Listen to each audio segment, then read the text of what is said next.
Welcome, everyone, to what I'm hoping will be a semi regular event, something I'd like to call St. Anselm's Focus on Stewardship. In it, we talk to a member of our parish community who volunteers his or her time in some capacity to serve the church, an organization, fellow members, etc., etc. Given there is not much extracurricular wise happening at our parish building, I felt it was a good opportunity to highlight some of the people who have given. So, full disclosure, this is not an announcement. This is not a hint of planning. This is nothing that you would otherwise base your calendar on for future plans. I do not have inside information.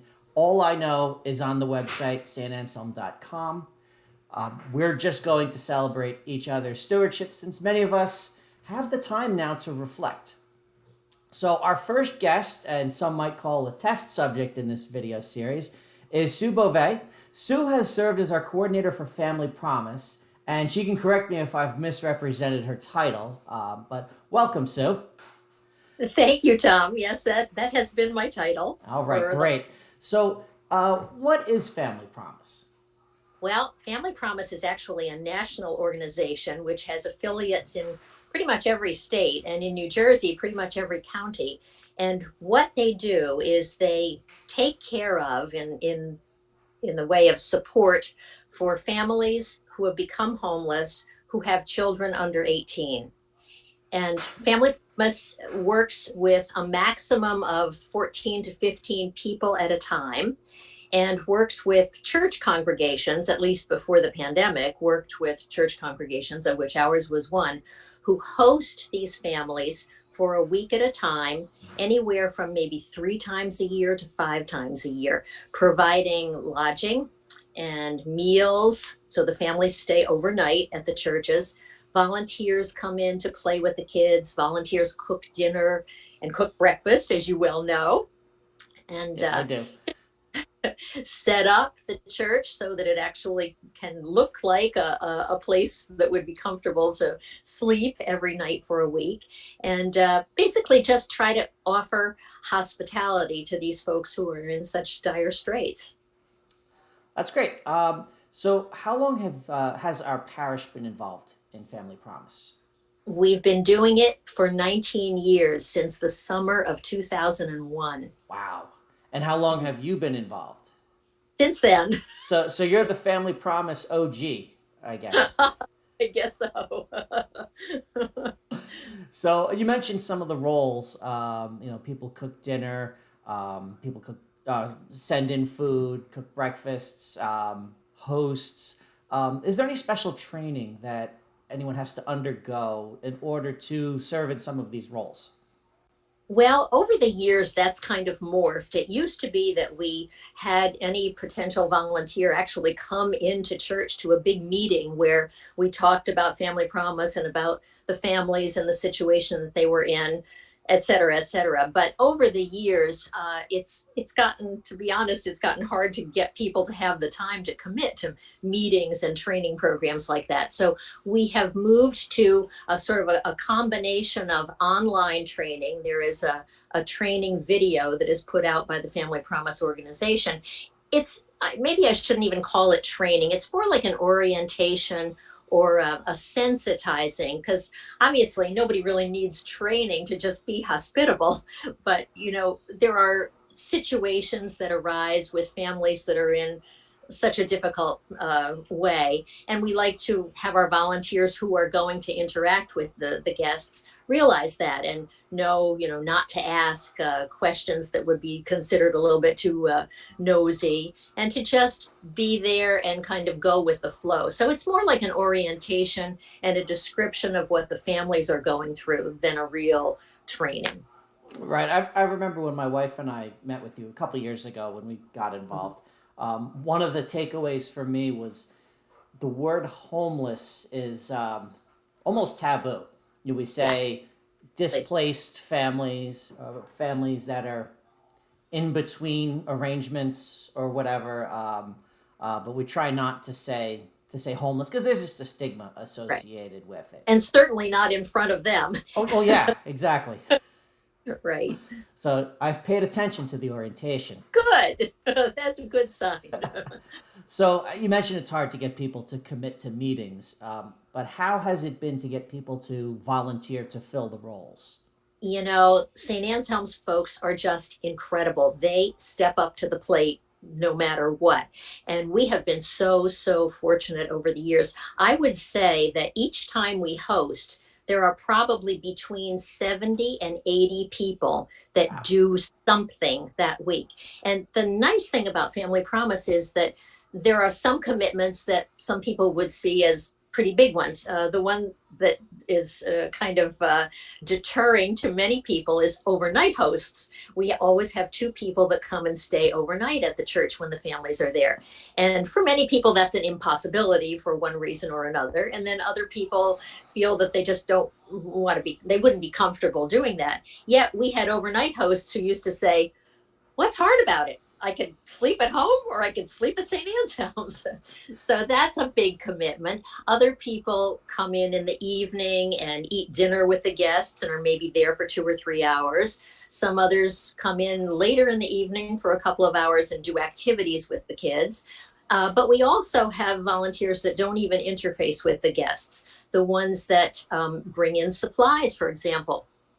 Every day of the week, we usually need more something, more milk, more baby food, more diapers. And so we have people sign up to Uh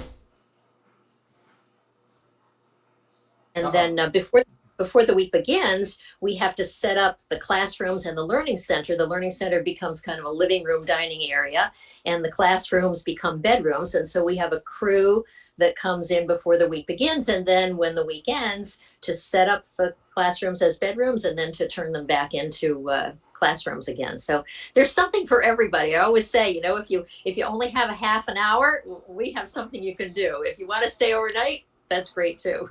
Yeah, I've seen the board fill up when the announcement is made, and it almost feels like it's a game for the Saturday morning breakfast people. Um, I think there's three of us that vie for the two positions, and which is good because they're almost always covered. There was a perfect storm where neither of them were available, and I brought one of my sons in. He's a Boy Scout, so he knew how to cook breakfast. So at least we have Right. that as a backup. But I always see names like everything Yeah. almost filled up by 11 a.m. mass. It's almost all done. So Yeah. So you have a it really does speak to the character and the heart mm, of our parish. absolutely. Absolutely. It's remarkable. And I will say that among all of the host churches, we are one of the few that doesn't have to reach out to volunteers from other church communities. And that's because our folks are so generous. So it's really So been great. that's why we have Father Gene calling us the Holiday Inn Express of volunteer churches. Right. Everyone's well fed, well rested, and they don't have to worry about anything. Just wake up the next morning and get on with their day. That's right. Yeah, so I think I think it really is says a lot about our parish the way they step up and just help and are so giving. For sure. So, given that it's been probably about a year or so since we've last Most hosted. here. Yeah, Hmm. with our Is a church, year. it is a year. Yeah. Yeah. Hmm. Given many other churches are in our situation where the building is closed, we can't have extra people, we can't have things there. How is the organization coping during the Well, pandemic? as a matter of fact, they're doing pretty well right now. That you can imagine, last March, everything kind of blew up in everyone's face, and so they had a couple of families still in the program at that point, and so they very quickly transitioned them into their own apartments with donations that provided security and first month rent. And then for several months, they were not actively sheltering any families, but little by little in the summer, they started to lodge one or two or maybe three families at local hotels as long as the donations were coming in. But of course, everybody's hard pressed for monetary donations at this time. And so that forever, nor could they host more than one or two families. But little by little, a couple of the churches have been able to get back in. You know, the churches are very, very different. Some of them are very tiny churches with very tiny communities, and their church really isn't used for anything except Sunday services. And so there are a couple of hosting churches that have opened up their doors again. And there are some volunteers from other churches that are still willing to make dinners and take them there. And so they're managing with, as a matter of fact, I spoke to the director recently, and she said they now are supporting 8 families in one way or another, either in the shelter program or by offering subsidies for their rents to keep them in their apartments so that they don't become homeless. Because that's sometimes the problem. It's problem a family is going along, just everything's hunky dory, and then all of a sudden there's an emergency that occurs, and especially during the pandemic time, as you can imagine. But if they can just, if they're working, and many of them are working, sometimes their families where 2 parents are working, but often at minimum wage jobs. And so if they can just get a little boost to be able to afford their monthly rent, sometimes that can preclude the necessity of sheltering them. Okay.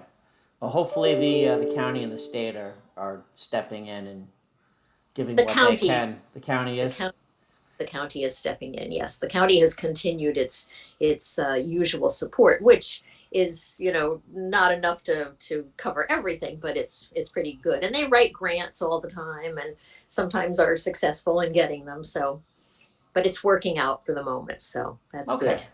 good. So lastly, if someone wanted to know more about Family Promise, where should they go? Well, the Family Promise of Monmouth County has its website called familypromisemc.org. And you can learn all about how Family Promise operates at that website. But if you want to get involved in terms of helping out by volunteering or helping out perhaps with their list of supplies, you can just hit the tab on the webpage that says Get Involved. And then there's another tab under that says volunteer, and another one under that says wish list. And they can always use things like laundry detergent and diapers and uh, bleach and toiletries and things like that. So if anybody is interested in helping in that way or in volunteering in another capacity, you can just consult the website and then send an email out to the director, and they'd be more than happy to have volunteers or to have things that they need. So that'd be great. All right, excellent.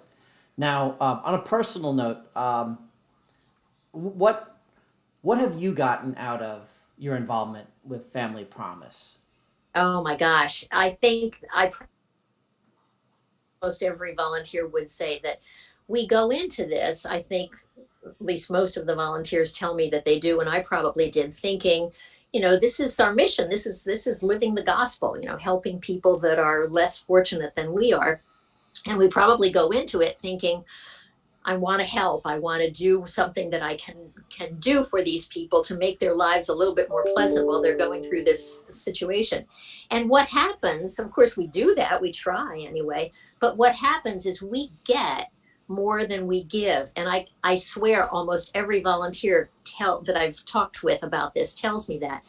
These folks are just so inspiring. They're going through such difficult times, and yet obviously they have their moments, but basically with such equanimity, and they're so appreciative, and the time that the volunteers spend with them is just fun. And we've just gotten so much satisfaction and so much love and appreciation from them. That certainly is true for me, and I know it's true for almost everybody. So it's a win-win situation. I would have to agree. And on a lighter note, before I let you go, have you had a chance to have the famous Mickey Mouse waffles that Bill makes on the Saturday morning breakfast blowout? Oh, I have indeed. Yes, indeed. Yes. So I for those who don't know what we're talking about, one of our longtime volunteers for the Saturday morning breakfast, Bill Thornack, he has a Mickey Mouse waffle iron, and let's just say that it's an heirloom. I don't want to call it old, but it's an heirloom, and I'm sure it's going to be in the family's will many years from now. But it is definitely a highlight when the kids come out and they see waffles shaped like Mickey Mouse and with the ears, and um, so it's one of those small touches that I think goes a long way. I'm jealous because I have a normal waffle iron, and I think my waffles taste just as good, but they're not shaped like Mickey Mouse. So They're just I like lose Mickey Mouse. points with the kids. You know, they're so easily won over. So Absolutely. so Sue, I appreciate you coming out and taking the time to talk about Family Promise and all the wonderful ways in which our parishioners pitch in and make these families feel welcome and safe. So Mhm. Well, do you have thank it? you. I'm glad to do it. I So love to do definitely. this ministry. So it's such a rewarding one. Absolutely. So, well, thank you for your time. God bless. Thank If, you. if anyone wants to know about what's going on at St. Anselm, always start with our website, which we keep up to date. And if you have any issues with communications, emails, and social media as it pertains to St. Anselm, don't ask me to fix your Wi Fi or whatever. Reach out to me. I'm at communications at stanselm.com. We flash this up on the screen right here, communications at St. Anselm, and then our stanselm.com website. So, again, tune in next week when we'll have another parishioner on to discuss his or her contribution to the parish community. Thank you all. Good night, or if you're watching this during the day, good day. Bye bye.